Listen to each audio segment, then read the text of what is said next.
উপন্যাসের ঝুলি ইউটিউব চ্যানেলে আপনাকে স্বাগত। চ্যানেলটি থেকে সুন্দর সুন্দর গল্প এবং উপন্যাস পেতে হলে এখনই চ্যানেলটি সাবস্ক্রাইব করে ফেলুন। চ্যানেলটিতে আমাদের আজকের নিবেদন মানিক বন্দ্যোপাধ্যায় রচিত পুতুল নাচের ইতিকথা উপন্যাসের ৭ম পর্ব। একটি আলমারিতে ঠাসিয়া বই ভরিয়াও কুলায় নাই, মাথার উপরে উঁচু করিয়া সাজাইয়া রাখা হইয়াছে। অপরটির উপরে তাক তিনটিতেও ডাক্তারি বই সাজানো, নিচের তাকে ডাক্তারি যন্ত্রপাতি। কোনটা কি কাজে লাগে কুসুম জিজ্ঞাসা করিল। কুসুমের যেন তাড়াতাড়ি নাই, যতক্ষণ খুশি শশীর ঘরে থাকিতে পারে। দেওয়ালে কয়েকটা ছবি টাঙানো আছে। কুসুম অন্যমনস্কের মতো সেগুলি দেখিল। ফটোগুলি অধিকাংশই শশীর বাড়ির স্ত্রী পুরুষের। কোনো মন্তব্য নিষ্প্রয়োজন। কুমুদের ফটোটা দেখিয়া কুসুম বলিল, সেই লোকটা না গত বৎসর শশী দেওয়ালে একগোছা ধানের শীষ টানাইয়া রাখিয়াছিল। দেখিয়া কুসুম ভারী খুশি। কাঠের বাক্সে কি আছে? ওষুধ। দেখি। ওই ছোট্ট আলমারিতে ওষুধ রাখিয়াছে, আবার বাক্সে কেন? এ ঘরে আপনি একা থাকেন ছোটবাবু? একাই শুই। তা বউ আসতে আর কত দেরি? শীঘ্রই বাপের বাড়ি চলে যাব ছোটবাবু। আর আসবো না। আসবে না? সে কি? শশী অবাক হইয়া গেল। কুসুম একটু ভাবিল। আসবো, অনেক দেরি করে আসবো। হয়তো ও বছর, নয়তো পরের বছর। ঠিক কিছু নাই। আচ্ছা ছোটবাবু। শশী বলিল, কি করে যাবে? বাবা ওদিকের দাওয়ায় এসে বসেছেন। ঘুমিয়ে উঠলেন। তবে কুসুম জিজ্ঞাসা করিল, সে যে বিশেষ ভয় পাইয়াছে মনে হয় না। বিপদে কুসুম শান্তই থাকে, বিচলিত হয় না, দিশেহারা হয় না। শশী বলিল, একটু বসো, বাবা এক্ষুনি বাইরে চলে যাবেন, তবে দরজাটা বন্ধ করে দিন। দেখতে পান যদি। কে জানিত নিয়তি আজ গোপাল হইয়া ঘুম ভাঙিয়া ওদিকে দাওয়ায় বসিবে। আজ 7 বছর পরে। পূজার পর গাউদিয়ার স্বাস্থ্য ক্রমে ক্রমে ভালো হয়। ম্যালেরিয়া কমিয়ে আসে, কলেরা বন্ধ হয়, লোকের ক্ষুধা বাড়ে, মাছ দুধ সস্তা হয়। নিউমোনিয়া ও ইনফ্লুয়েঞ্জায় কেবল 2 দর্জন যা মারা যায় সে কিছু নয়। অগ্রহায়ণ পৌষ মাসে খালের জল অনেক কমিয়ে আসে। মাঘের শেষাশেষি ডোবা শুকিয়ে যায়। চৈত্র মাসে অনেক পুকুরে 2-1 হাত জল থাকে। বৈশাখে বৃষ্টি না হইলে অধিকাংশ পুকুর শুকাইয়া ওঠে। তখন গ্রামে বড় জলের কষ্ট হয়।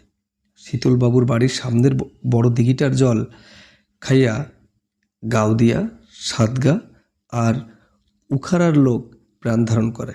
বাবুর দিঘিতে বাবুদের লোক ছাড়া কাহারও দেহ ডুবানো নিষেধ। দারোয়ান লাঠিঘাড়ে পুকুর পাহাড়ে দাঁড়ায়। শীতলবাবুর ছেলেরা, ভাগ্নেরা আর কম বয়সী মেয়েরা দিঘির তোলপাড় করিয়া স্নান আরম্ভ করিলে লাঠিতে ভর দিয়া সে একগাল হাসে। ঘাট ছাড়া গ্রামের লোকের অন্য কোথাও কলসি ডুবানো বারণ। শীতলবাবু বাড়ির ছেলেমেয়েরা স্নান করিয়া গেলে 2-3 ঘন্টা পর্যন্ত ঘাটের জল কাদা হইয়া থাকে। জল লইতে আসিয়া কেহ বলে, খোকাবাবুদের একটু সাবধানে স্নান করিতে বলতে পারেন না দারোয়ানজি? দারোয়ান বলে, দিঘি কিসকো তোমারা?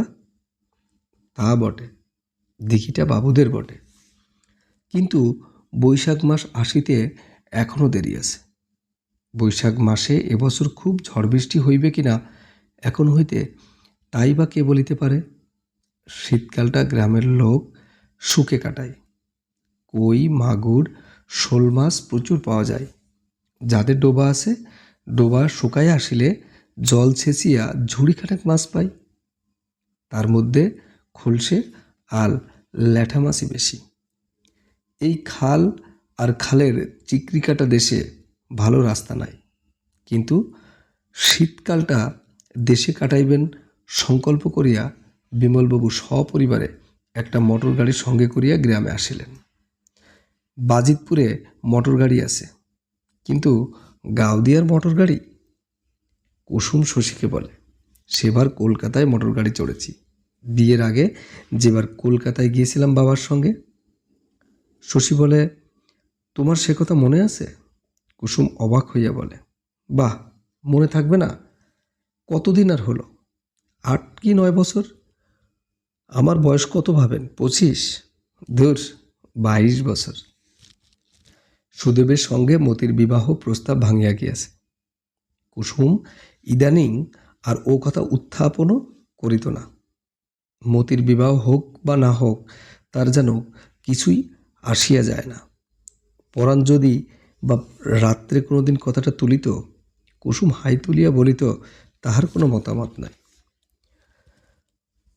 কোনোদিন কিছু না বলিয়া সে ঘুমাইয়া পড়িত। এদিকে নিতাই তাগাদা দিয়াছিল, এত বেশি তাগাদা দিতেছিল যেন বিবাহটা সুদেবের নয়, তাহার নিজের। শশীর সঙ্গে আর একবার পরামর্শ করিয়া শেষে পরাণকে বলিতে হইয়াছে, না, সুদেবের সঙ্গে মতির সে বিবাহ দিবে না। নিতাই শান্তভাবে কথাটা গ্রহণ করিতে পারে নাই। লোভ দেখাইয়াছে, সদুপদেশ দিয়াছে, মেজাজ গরম করিয়াছে, কিন্তু না, পরাণ রাজি নয়। ছোটবাবু বারণ করিয়া দিয়েছে। হ্যাঁ, হারুদা মরলে তাকে কে পুড়িয়াছিল রে পরাণ? কাঁদ দিয়েছিল কে? ছোটবাবু? ছোটবাবু যখন বারণ করিয়াছে, বাস, তবে আর কি। ছোটবাবুর কথা বেদবাক্যই বটে। আমার নিজের বুদ্ধি নাই। মতির বিয়ে আমি শহরে দেব, ভদ্র ঘরে। এ কথাটা পরাণ না বললেও পারিত। যাই হোক, তারপর সুদেব নিতাইয়ের নামে বাজিতপুর মামলা রুজু করিয়াছে। অভিযোগ গুরুতর, গচ্ছিত ধন অপহরণ, বেআইনি আটক আর মারপিট। গায়ের জ্বালাই সুদেব নালিশ করিয়াছে বটে, কিন্তু কিছু প্রমাণ করিতে পারিবে কিনা সন্দেহ। নিতাই বিচক্ষণ সংযমী মানুষ, হঠাৎ কিছু করিয়া বসিবার লোক সে নয়। প্রমাণ রাখিয়া অপকর্ম সে করে না কখনো। একদিন বাজিতপুর ফেরত নিতাইয়ের সঙ্গে শশীর রাস্তায় দেখা হইল। এই মামলার ব্যাপারে নিতাইকে অপরাধী সন্দেহ করিয়াও শশীর রাগ হইয়াছে সুদেবের উপর। নিতাই সুদেবের মামা, নিজের মামা। একেবারে মামলা না করিয়া আর কিছু তো করিতে পারিতেন। কোর্টে এখন মতির নাম উঠিয়া পড়িবে, পরাণকে সাক্ষ্য দিতে যাইতে হইবে। সে এক কেলেঙ্কারি ব্যাপার। কিন্তু নিতাইয়ের সঙ্গে মামলার কথা শশী আলোচনা করিল না। বলিল, তোমার কাছে কিছু টাকা পাওনা আছে নিতাই? দেব ছোটবাবু, মাঘ মাসটা গেলেই শোধ করে দিব। শশী চিন্তিত হইয়া বলিল, মাঘ মাস? আচ্ছা, তাই দিও। কিন্তু লালির বাছুরটা তুমি পরাণকে দিলে না যে? লালি দুধ বন্ধ করেছে শুনলাম। লালির বাছুর পরাণকে দেব কেন ছোটবাবু? কেন, লালিকে বেচবার সময় কথা হয়নি প্রথম বাছুরটা পরাণ পাবে? না ছোটবাবু, এমন কথা হয়নি, পরাণ মিছে বলছে। লালিকে আমি কিনেছি হারুদার কাছ থেকে। পরাণ কি জানে? শশী উদাসভাবে বলিল, যাক, কথা না হয়ে থাকলে আর কি কথা। পরশু শেষ 6 দুধ পাঠিয়ে দিও নিতাই, বাড়িতে কী সব করবে বলছিল। শশী চলিয়া যায়। নিতাই ডাকিয়া বলিল, ছোটবাবু শোনেন, বাজিতপুরের জামাইবাবুকে দেখলাম, কাল বিয়ানে এ গায়ে আসবেন। কোন জামাইবাবু? এ খবর শশী জানিত না। তাহাদের কোনো সংবাদ না দিয়া নন্দলাল গায়ে আসিতেছে, ইহাতে আশ্চর্য সে হইল না। বিবাহের পরেই নন্দলাল শ্বশুরবাড়ির সঙ্গে সম্পর্ক তুলিয়া দিয়াছে। কখনো চিঠি লেখে না, চিঠির জবাব দেয় না। বিন্দু প্রথম প্রথম চিঠি লিখিত স্বামীর আদেশের বিরুদ্ধে, লুকাইয়া। নন্দলাল টের পাইবার পর বাপের বাড়ির সঙ্গে চিঠি লেখার সম্পর্কটুকুও তাহাকে তুলিয়া দিতে হইয়াছে। একবার সে যে 2-4 দিনের জন্য বাপের বাড়ি আসিয়াছিল, তাও স্বামীকে লুকাইয়া। ব্যবসা উপলক্ষে নন্দলাল দিন 15 বোম্বে গিয়াছিল। সেই সময় এমন ব্যাপার বেশি দিন গোপন থাকিবার নয়। বোম্বে হইতে ফিরিয়া একদিন নন্দলাল স্ত্রীকে বলিয়াছিল, গাও দিয়া গিয়েছিলে? বিন্দু ভয়ে কাঁপিয়া একটু হাসিয়া ব্যাপারটা উড়াইয়া দেবার চেষ্টা করিয়া বলিয়াছিল, একদিনের তরে গিয়েছিলাম, মোটে একদিন। বাবার যা অসুখের কথা শুনলাম। রাগ করেছ? রাগ করেছ? ভাঙাইয়া ছোট লোকের বাচ্চা। গসাইয়া দেয়া বউ, প্রাণ ভরে গ্রহণ করা বউ, লেখাপড়া নাচ গান কিছুই না জানা বউ, জীবনের অপূরণীয় ক্ষতি। বিন্দুকে নন্দলাল ত্যাগ করে নাই কেন? কে বলিবে? হয়তো কর্তব্য জ্ঞান, হয়তো খেয়াল, হয়তো নির্বিবাদে ওকে লইয়া যাহা খুশি করা যায় বলিয়া নন্দলালের কাছে বিন্দুর এক ধরনের দাম আছে, এক রহস্য। বিন্দু কি ধার করা গহনা গায়ে দিয়া বাপের বাড়ি গিয়ে আসিয়াছিল? যাহা পায় নাই তাই পাইয়াছে, এই অভিনয়টুকু করিয়া যাওয়ার জন্য কে বলিবে? জীবনের অজ্ঞাত রহস্য গাউদিয়ার বিন্দুকে গ্রাস করিয়াছে। কলকাতার অনামী রহস্য। কলকাতায় থাকিয়া পড়িবার সময়ও শশী যাহা ভেদ করিতে পারে নাই। নন্দলাল এক প্রকার অপমানই করিত, কিন্তু শশী যাইতে ছাড়িত না। ভাই ফোটার দিন কবার বিন্দু তাহাকে ফোঁটা দিয়াছে। বিন্দুর গা ভরা গহনা সে দেখিতে পাইত না।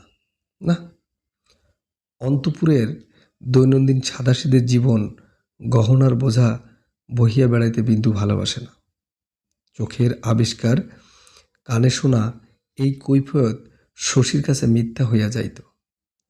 শশী ভাবিত বিন্দু তবে সুখেই আছে।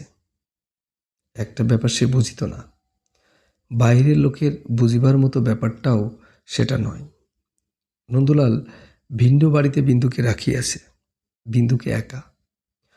নন্দলালের পরিবার যে বাড়িতে 25 বৎসর বাস করিতেছে, বিন্দু সেখানে কতদিন বধূ জীবনযাপন করিয়াছিল জিজ্ঞাসা করিলে বিন্দু সে প্রশ্ন এড়াইয়া যায়। নতুন বাড়িতে কতদিন সে গৃহিণী হইয়া বাস করিতেছে তাও বলে না। ঝগড়াঝাটি হতে লাগলো, তাই চলে এসেছি। বিন্দু শুধু এই কৈফিয়ত দেয়, বলে বেশ আছি স্বাধীনভাবে। এখানে এমন ঝগড়া করে এবং বলিয়া এমনভাবে হাসে, সে মনে হয় যেন সত্য সত্যই বেশ আছে স্বাধীনভাবে। ঝি চাকরের অভাব নাই, সদরে একটা দারোয়ানও আছে।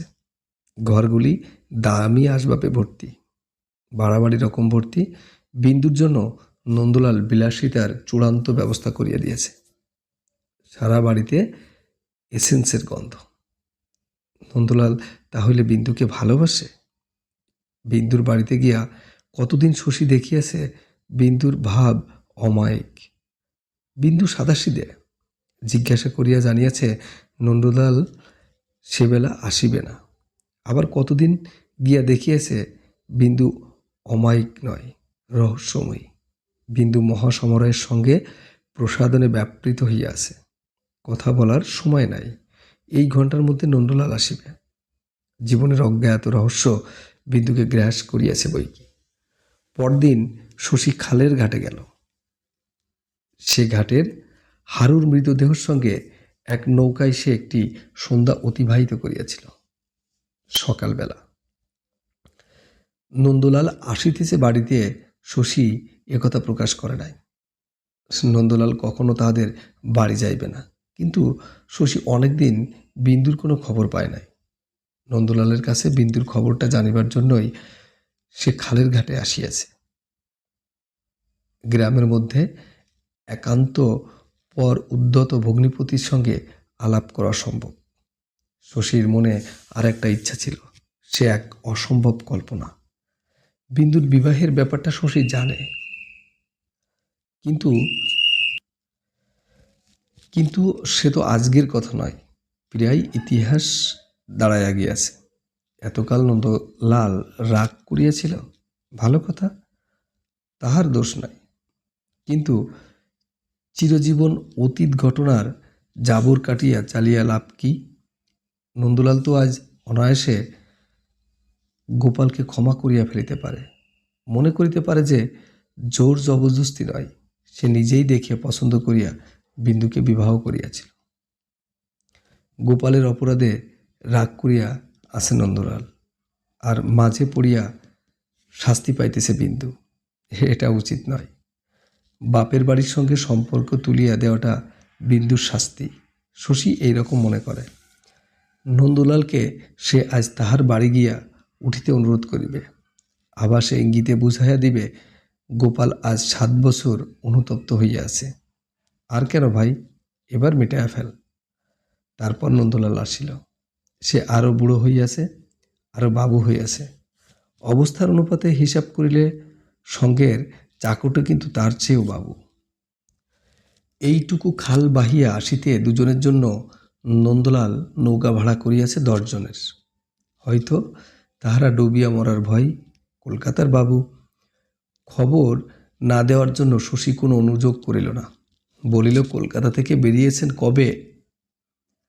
বিন্দু শশীর 1 বছরের ছোট, সেই হিসাবে নন্দলালের সে গুরুজন। পরশু। বিন্দু ভালো আছে? ভালো থাকবে না কেন? কি জবাব! নন্দলালকে সামনে দেখিয়া তাহার কথা শুনিয়া শশীর কল্পনা নিভিয়া আসিতেছে। রাগ, প্রতিহিংসা, এইসব যে মানুষের অবলম্বন, সহজে ওসব সে ছাড়িতে চায় না। ছাড়িলে বাঁচিবে কি লইয়া? খবর পেলাম আজ সকালে তুমি পৌঁছাবে। বাবা বললেন, ঘাটে যা শশী, বাবুদের গাড়িটা নিয়ে যা, সঙ্গে করে নিয়ে আসবি। নিজেও আসতেন, আমি বারণ করলাম। বাতে কষ্ট পাচ্ছেন, কতক্ষণ ঘাটে অপেক্ষা করতে হবে তারও ঠিক নাই। তুমি আসছো শুনে বাড়িতে হইসই পড়ে গেছে নন্দ। নন্দলাল বলল, মোটরটা কার? শীতলবাবুর ভাই বিমলবাবুর। ওরাই জমিদার। শীতলবাবু লোক কেমন? প্রশ্ন শুনিয়া শশী একটু বিস্মিত হইল। বেশ লোক, খুব ধর্মচর্চা করেন। এখানে দাঁড়াইয়া কি হবে? তোমার চাকরকে বলো জিনিস গাড়িতে তুলুক, নৌকা ছেড়ে দাও, আমাদের নৌকায় ফিরে যাবে। নন্দলাল মাথা নাড়িল। আমি এবেলায় ফিরব শশী, আর কাজ শেষ করে তোমাদের বাড়ি যাওয়ার সুবিধে হবে কি না, মানে হয়তো সময় পাবো না। না, হয়তো কেন, সময় পাবো না। শশী এ অপমান হজম করিল। আজ তোমাকে ফিরতে দিচ্ছে কে? সবাই আশা করে বসে আছে নন্দ। আমাকে ফিরতেই হবে। বাজিতপুরে কাজ ফেলে এসেছি। শীতলবাবুর সঙ্গে দেখা করেই আবার নৌকা খুলব। শীতলবাবুর কাছে তার কি প্রয়োজন জিজ্ঞাসা করিতে নন্দলাল একটা ভাষা ভাষা জবাব দিল। সে বাজিতপুরের শীতলবাবুর কিছু জমি কিনিবে। কথা কইতেও নন্দলালের যেন কষ্ট হইতেছিল। কেন, কি বৃত্তান্ত? শশী তার কিছুই জিজ্ঞাসা করিল না। নিজেকে তাহার গোমস্তা মনে হইতেছিল নন্দলালের। বেশ, কাজ থাকলে তোমার আটকাবো না। এই বেলাটা থেকে খাওয়া দাওয়া করে বিকালে রওনা দিও, বলিয়া শশী যোগ দিল। বাবা নিজে আসতেন নন্দ, আমি বারণ করিলাম, কিন্তু নন্দর সুবিধা হইবে না, সময় নাই। তখন শশী বলল, ও আচ্ছা। তার রাগ হইতেছিল, মনে জ্বালা ধরিয়া গিয়াছিল। টিনের চালাটার একধারে চণ্ডী ছোকরা কেরোসিন কাঠের উপর রেকাবি ভরা পান সাজাইয়া রাখিয়াছে, আর কয়েক প্যাকেট লাল নীল কাগজে মোড়া বিড়ি। চণ্ডী নিজে কাছে গিয়া হা করিয়া বাবুদের গাড়িটা দেখিতেছে। গাউদিয়ার মোটর গাড়ি। নন্দ থাকিয়া থাকিয়া গাড়িটার দিকে চাইতেছিল, কিন্তু শশীর সঙ্গে এইমাত্র সে সম্পর্ক চুকিয়া দিয়াছে। গাড়িটা অনায়াসে আনিয়াছে শশী। নন্দলাল তাই বলিল, শীতলবাবুর বাড়িটা কত দূর? গায়ের শেষে। তবে তো কম দূর নয়। ঘোড়ার গাড়িটারি পাওয়া যায়? চাকরটাকে পাঠিয়ে দেই, ডেকে আনো। ঘোড়ার গাড়ি পাওয়া যায় না, এই গাড়ি বাবুদের বাড়ি ফিরিয়া যাচ্ছে, তুমি ইচ্ছে করলে যেতে পারো। রসিকবাবুর বাগানে একটা ছোট গাছের দিকে শশী দৃষ্টি নিবন্ধন করিয়া রাখিয়াছিল। এবার সে আবার চণ্ডীর দোকানের দিকে চাহিল। নন্দ কি ভাবিল বলা যায় না। বলিল, সময় থাকলে তোমাদের বাড়ি যেতাম শশী, সময় না থাকলে আর কি কথা। সেইখানে ইতি। নৌকায় গিয়া সুটকেস হইতে আয়না চিরুনি বাহির করিয়া নন্দ চুলটা ঠিক করিল। পানের কৌটা হইতে 2টা পান ও জর্দার কৌটা হইতে খানিকটা জর্দা মুখে দিল। গায়ের পানি